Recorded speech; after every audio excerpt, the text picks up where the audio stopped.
బియ్యాన్ని తరలించారు, మనం చూసాం. ఇవాళ దెయ్యాలు వేదాలు ఉంచినట్టుగా పెద్ద పెద్ద కబుర్లు చెబుతూ ఉన్నారు.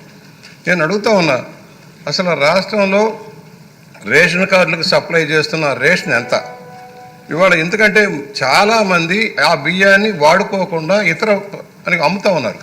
కొంతమంది ఎవరైతే ఈ బియ్యం సప్లైదారులు కూడా అక్కడ ఇవ్వకుండా వాళ్ళకి నగదు ఇచ్చి కొంత చేతిలో 10 రూపాయలు 5 రూపాయలు చేతిలో పెట్టి ఆ బియ్యాన్ని మళ్ళా సాత్యక్ చేసి ఇతర ప్రాంతాలకి పంపించి ఎక్స్పోర్ట్ చేసేందుకు ప్రయత్నం చేస్తూ ఉన్నారు.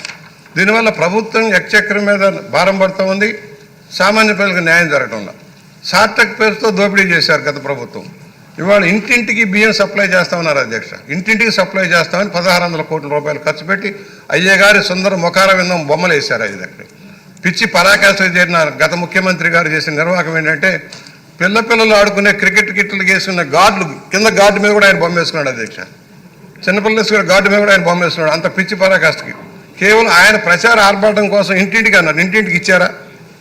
గతంలో ఏ రోజునైనా వెళ్ళి తెచ్చుకునేవాళ్ళు, పొలం పనులకు వెళ్ళేవాళ్ళు, ఇతర వృత్తుల మీద వెళ్ళేవాళ్ళు వచ్చి వారికి అనుకూలమైన సమయంలో బియ్యం తెచ్చుకునేవాళ్ళు. ఇవాళ వాహనాలు అన్నారు, ఆ వాహనాలు నడవట్లా, ఇంటింటికి ఇవ్వటంలా, కేవలం ఒక సెంటర్లో పెడుతున్నారు.